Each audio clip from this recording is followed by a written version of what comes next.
Couple of lightweight young guns looking to throw down. Coming up this weekend, it's like 2005, 2006, Crosby versus Ovechkin. We have Ignacio Bahamondes representing Chile taking on China's Rongzhu. And for both of these guys, you look at it. The lows have been low in the UFC. The highs have been very high. For Rongzhu, loses debut against Kazula Vargas, comes back and finishes Brandon Jenkins and looked amazing. And listen, he was getting ready for a Dakota Bush fight. It was going to be wrestling heavy. You get a Muay Thai striker in Brandon Jenkins. You drop him in the first round. You end up getting a finish. It was amazing. But the flip side, for Ignacio Bahamondes, you come in with all the shine, the flash, the flair, and you fight John Makdessi, who's late in his career. He's a fun fighter. He's a bonus machine. He's coming off of a knee injury, a camp change. It was just a weird set of circumstances for John Makdessi. And Ignacio Bahamondes, though he lost that fight by split decision, John Makdessi won that fight. Holy smokes, let me tell you. So Bahamondes comes out his next time out against Roosevelt Roberts, and in that fight ends up with a knockout of the year contender. So now we're here, we get these two guys, but this is where the comparison from Crosby and Ovechkin kind of goes away.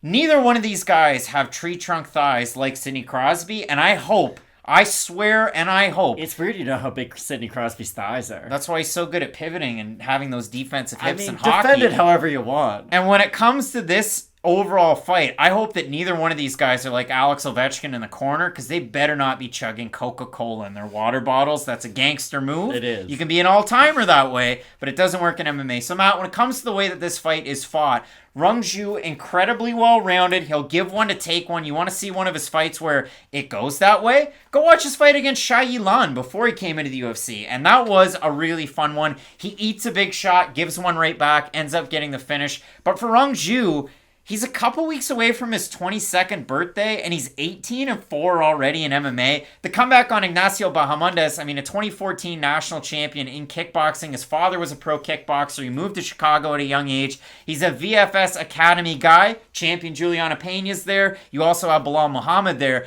But for Bahamondes, the crazy thing is, he's 6'3", and he has a giant reach advantage in this fight. But here's the biggest takeaway I have on this fight.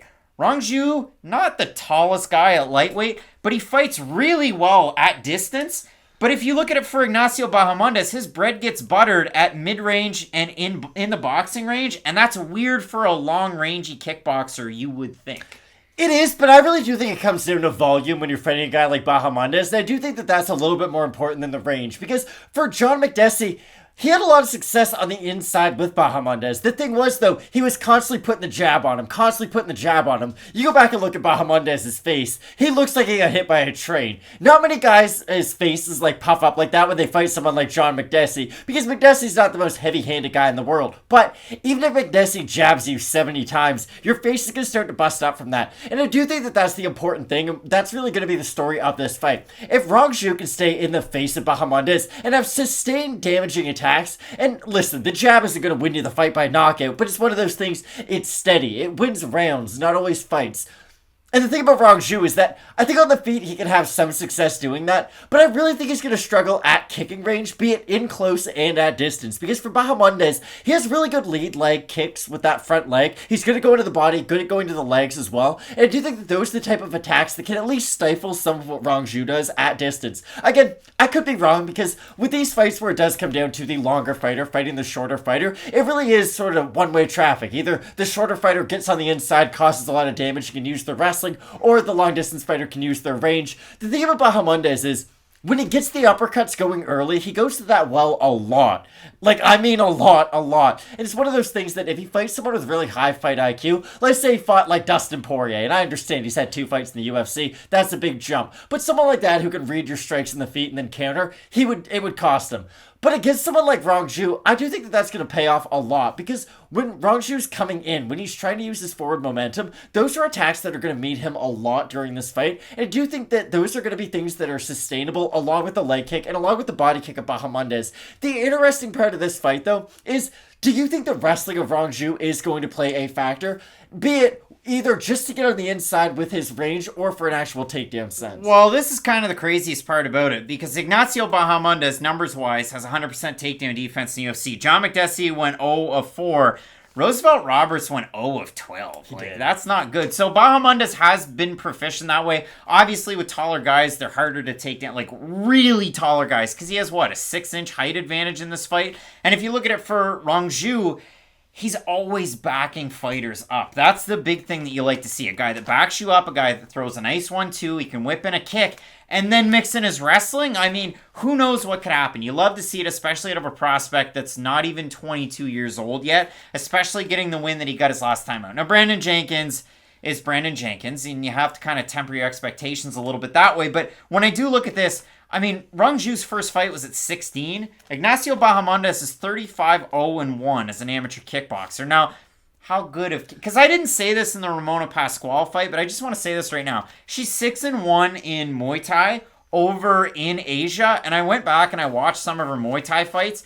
There's a reason why she's so good at knees in MMA. Yeah. But I watched the people she was fighting. They were bad. This is why I might sometimes get upset when you say Mark Striegel's a Sambo master, or Stephanie Egger, to her credit, looked good with her judo this weekend. But still, when she's a judo master, like, when people are 7-time world kickboxing champions in these certain organizations, you have to do a bit of a deep dive. Like, Joseph Valtellini said something that's always going to stay in my mind. Joe Rogan was trying to pump the kickboxing tires of Wonderboy Thompson. He's like, oh, he's 57-0. And Valtellini's like, well, wait, we're around the same age. We're around the same size. If he's that good at kickboxing, why did we never fight? And why have I never heard about him on the kickboxing scene? And then you're like, oh, wait. There are levels to, like, world kickboxing titles. Like, if you're not fighting in glory, I don't necessarily take your world title to the same level as another. I do think that's an important distinction that you bring up. So we look at this fight, and Rongzhu, I will say this. Against Kazula Vargas, he was a minus 235 favorite. He lost that fight. He was a minus 210 or thereabouts in his last time out against Jenkins.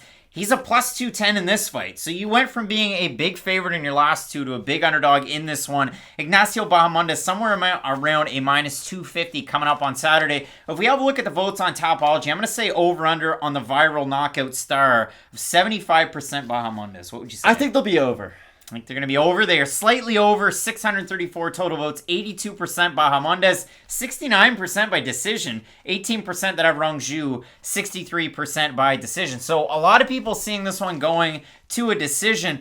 Can Bahamondes throw enough volume then to get the win? I guess that really is the question. Because again, he does love the lead uppercut. It's not something that you see all that often. Lead uppercuts, you don't. Especially from, again, a long-rangey striker, you would assume, who fights better in the pocket. So I'm really eager to see this one. I also wonder if Rongzhu starts to back Bahamondes up. He's not a guy that's going to come in all the time on a center line. He does like to move side to side quite a bit. Rongzhu has really good footwork. Here's the problem, though. Level of competition really, really does matter. And Ignacio Bahamondes, throughout his career, has faced a much tougher level of competition, I would say. I really do believe so. And I do think that's going to be a big part to play in this fight. Because both guys are young in their careers. But with Bahamondes, he's fought some tough guys. Like, even John McDessie as a UFC debut is a tough guy to face. And I do think he learned quite a bit from that fight going into the Roberts one. I do think he's improved a lot since then. And that's why I like Bahamondes. And that's why I do think the odds are a little shifted towards him. That's all. I mean, I gotta be honest. Like, if you wanted to go with an underdog in this card, I don't think a sprinkle on Rongzhu is the worst opportunity. Because I'm 50-50 on this fight.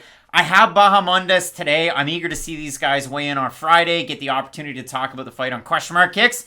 When's that?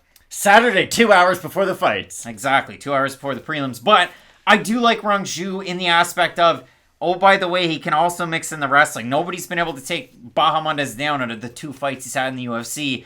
But how would he make out against a guy like Rongzhu? Because at 170 against Preston Parsons, who's also in the UFC now, he did lose by first-round armbar, albeit early on in his career, but still, there is a possibility there. And Rongzhu's top game and his top pressure and his ground and pound is very good. So, for both of us right now, going with Chile's La Jaula, means the cage. We're going with Ignacio Bahamondes to get the win. Let us know down below in the comment section if you have the PI in Shanghai's own. He trains an American top team now. It's Rongzhu. Or if you have VFS's own Bahamondes. We have a big time card coming up this weekend. Keep it locked in with Fight Night Picks. We always say, let's get into it.